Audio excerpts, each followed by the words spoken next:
Assalamualaikum warahmatullahi wabarakatuh. Di sini perkenalkan sebelumnya nama saya Zain Ilmi dengan NPM 22150610076 dari kelas PSTID dengan kelompok 4.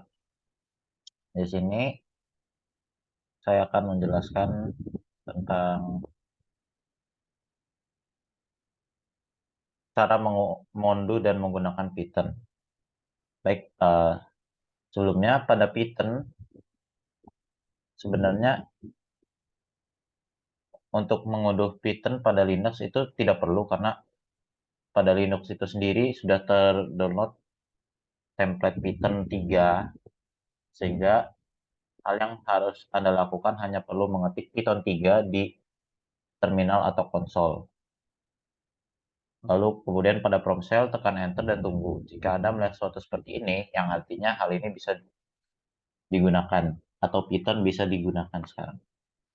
Kemudian selain dari Linux, kita bisa juga melalui browser, yaitu website utamanya Python, yaitu www.python.org, download, kemudian klik versi Python yang sesuai dengan Anda inginkan. Dalam hal ini, pilih Python 3, situs ini selalu menawarkan versi barunya. Kemudian langkah satunya, jika Anda menggunakan Windows, jalankan file exe, lalu add python 3.exe to path dan centang.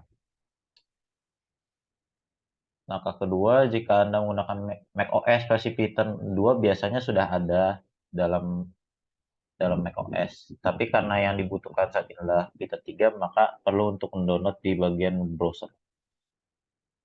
Nah, untuk cara menggunakannya tidak seperti bahasa program lainnya, Python merupakan bahasa pemrograman yang kurang lengkap atau bisa dibilang masih butuh tambahan lain.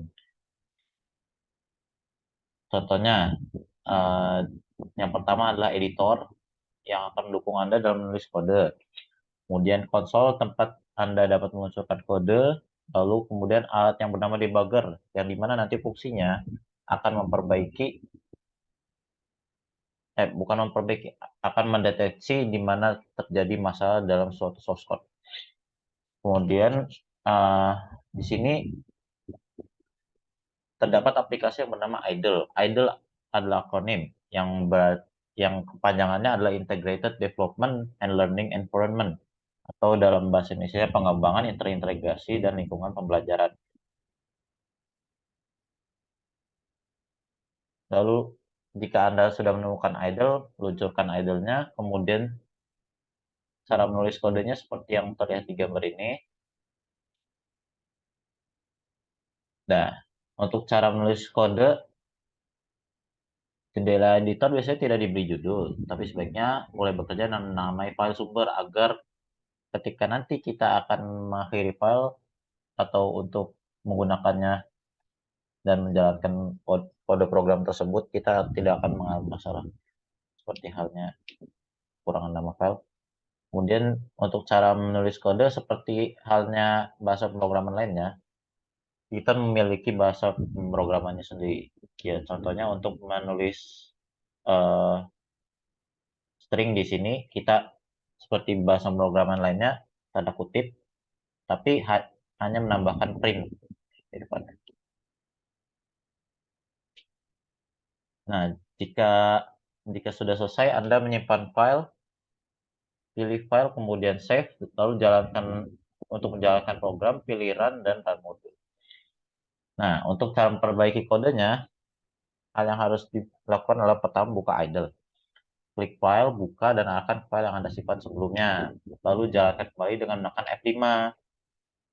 Seperti ya biasanya, idle dapat menyimpan kode Anda dan mengambilnya saat Anda membutuhkannya lagi. Nah, idle biasanya berisi satu fitur tambahan dan bermanfaat. Yang pertama, hapus tanda kurung penutup, dan kedua, kemudian masukkan tanda kurung lagi. Kode Anda akan terlihat seperti di bawah. Nah, baik,